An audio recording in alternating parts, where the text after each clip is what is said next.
Olá, alunos! Bem-vindos a mais uma aula. Na aula de hoje, nós iremos falar sobre preconceito, discriminação e segregação. Esses termos, esses conceitos são muito utilizados na sociologia e na sociedade que vivemos. Então, o que são os preconceitos? Os preconceitos se baseiam em generalizações superficiais e depreciatórias do outro, em geral, portador de características físicas e culturais diferentes, arbitrariamente consideradas inferiores. A tais generalizações, a sociologia denomina de estereótipos. Então, os preconceitos são uma espécie de generalização superficial do outro. O outro é analisado superficialmente, depreciatoriamente, no qual o outro, que é considerado diferente da norma e do padrão, seja por ele ter uma característica diferente, ou uma cultura diferente, essa diferença então é considerada inferiores, é considerada inferior a um padrão, uma regra normal, no qual o indivíduo vai estar caracterizado como um estereótipo não padrão, Então, um estereótipo no qual ele não se encaixa. Então, os preconceitos são justamente esses pré-julgamentos do outro, sem conhecer a fundo, esse julgamento que vai depreciar o outro por ele ser diferente, e por essa diferença, então, ser considerada inferior. Então, o preconceito é justamente esse pré-julgamento, é esse conceito antecipado do outro. Já a discriminação é uma atitude ou um tratamento diferenciado em relação ao outro, que pode levar à marginalização ou à exclusão. A discriminação só existe porque o preconceito existe. Então, a discriminação vai ser esse tratamento diferenciado. Então, o preconceito existe e a discriminação vai fazer com que esse preconceito, em relação ao outro, esse outro, então, seja tratado de maneira diferenciada, ou seja, haja um tratamento excludente, que leve também à marginalização. Então, a discriminação e a segregação materializam as ideologias calcadas em preconceitos e refletem a hegemonia de um grupo à subordinação do outro. Ou seja, o preconceito só existe e a segregação só existe também, a discriminação só existe porque existe um grupo que se acha superior, hierarquicamente em relação ao outro. Então, ele vai querer subordinar o outro por diversos motivos. Então, os preconceitos são normalmente difundidos e enraizados e renovados por meio dos mecanismos socializadores, e sua reprodução ao longo da história foi responsável pela cristalização de profundas desigualdades em relação às sociedades. Esses preconceitos, foram normalmente difundidos e enraizados, no qual a sociedade passa a ver muito dos preconceitos existentes como algo normal, como algo natural. Mas nós precisamos desmistificar os preconceitos que existem na sociedade. Às vezes, a discriminação é dissimulada, não ficando claro nem mesmo para quem sofre, a qual fato ela existe, o que torna ainda mais difícil superar. Às vezes a pessoa está sofrendo um preconceito, uma discriminação e não sabe disso, ou acha que isso é natural. Diante disso, fica difícil de superar, então, essa discriminação.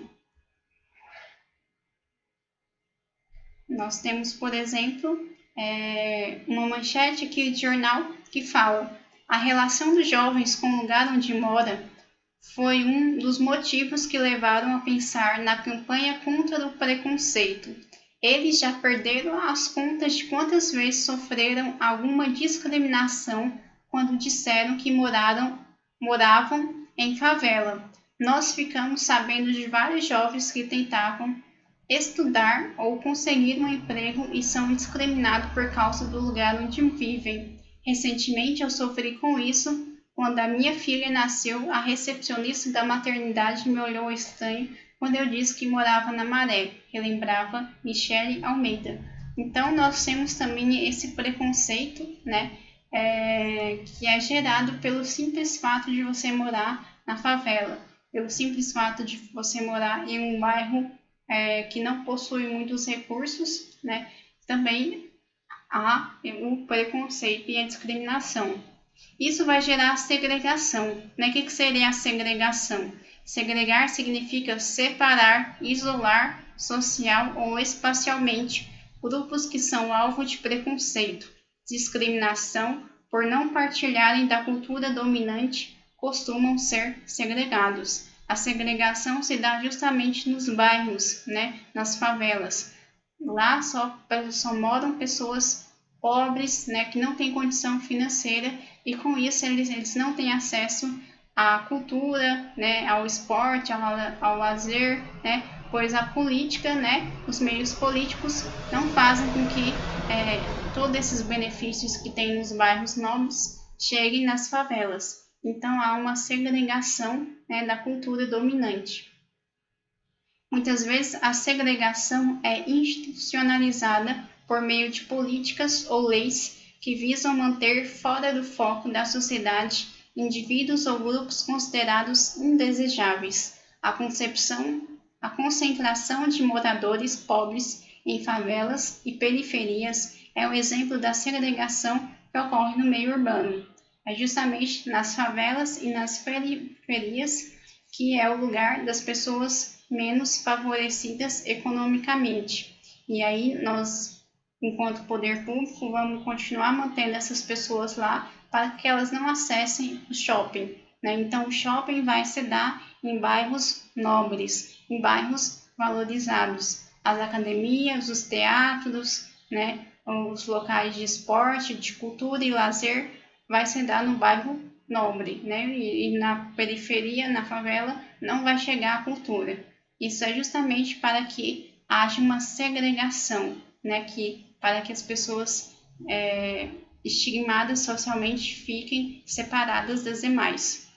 Então, nós temos aqui uma imagem de uma manifestação contra a ameaça de remoção de favelas no Rio de Janeiro, realizada em 2010, frente ao prédio da prefeitura, né? Então, as pessoas que moram na favela, elas sofrem muito preconceito e segregação.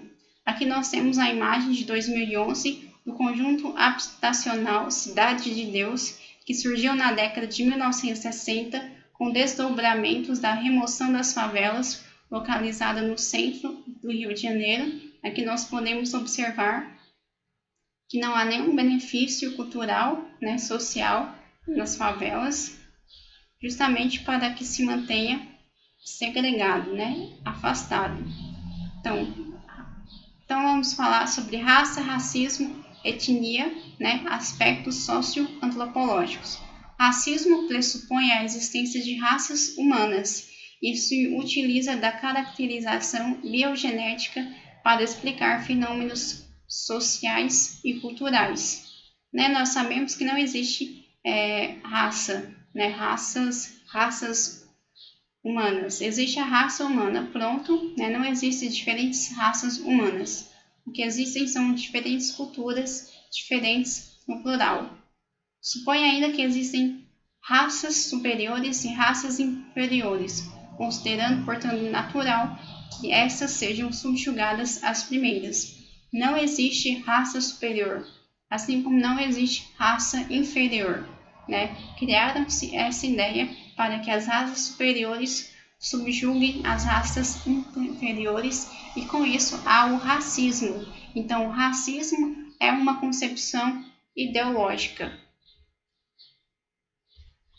Nós temos as teorias eugênicas. As teorias eugênicas surgiram no final do século XIX e início do século XX, tentando comprovar cientificamente a existência de raças superiores e inferiores, recorrendo às ciências naturais e seus métodos à época, medição do crânio e do nariz, por exemplo. As teorias eugênicas queriam comprovar, no final do século XIX e no início do século XX, a existência de raças superiores e raças inferiores. E eles utilizavam, por exemplo, da medição do crânio e do tamanho do nariz. Então, dependendo do tamanho do seu nariz, do seu crânio, as pessoas te rotularam como superior, ou inferior. Os chamados estudos antropométricos tentavam provar se ser possível deduzir o comportamento e suas aptidões de um indivíduo com base em suas características físicas, ou seja, a medição do crânio era um exemplo, de tentar comprovar essas características. Teorias eugênicas. As teorias eugênicas propunham que cada raça possuía características próprias e que a miscigenação entre brancos, amarelos e negros resultaria da degeneração, ou seja, as teorias eugênicas não queriam a miscigenação, não queria que ocorresse a mistura entre brancos, negros e amarelos. Havia, entretanto, os que propunham que a miscigenação poderia ser uma opção de melhorar as características de um povo através da disseminação genética do homem branco. Ou seja, queria que houvesse a melhoria, e a melhoria iria se dar através da disseminação da genética do homem branco. Algumas políticas públicas se basearam nesses pressupostos. Um exemplo foi o incentivo à imigração de trabalhadores alemães e italianos para a época da abolição da escravidão. São teorias absurdas. E aqui nós temos 3 cientistas da época, 3 pesquisadores da época que vão contribuir com essa ideia. Por exemplo, José Arthur de Gobineau, em seus estudos sobre a eugenia, defendeu que a miscigenação era inevitável, mas levaria à degeneração física, intelectual e moral da espécie humana. Então, Gobineau diz que a miscigenação levaria então à degeneração física, intelectual e moral da espécie humana, É um absurdo pensar isso. Mas não foi só ele que teve esses pensamentos. Também nós temos o pensamento de Lombroso, que é um médico italiano, defendia que os criminosos apresentavam evidências físicas que possibilitavam classificar de antemão o comportamento transgressor, chamado por eles de estigmas. Tais anormalidades poderiam ser identificadas através da antropometria. Então, Lombroso, ele iria identificar através de algumas identidades, físicas, a existência, por exemplo, de um comportamento transgressor. Mas nós temos também Raimundo Nina Rodrigues. Nina Rodrigues foi médico antropólogo brasileiro que, inspirado em teorias racistas como a de Lombroso, defendeu que os negros eram geneticamente mais propensos à criminalidade. Então, são teorias absurdas, teorias que acreditavam que os negros, por exemplo, eram mais propensos à criminalidade. Então, nós vimos alguns conceitos de raça, etnia, e segregação, discriminação. Na próxima aula, nós iremos continuar os nossos slides, para que a aula não fique muito extensa. Até a próxima aula.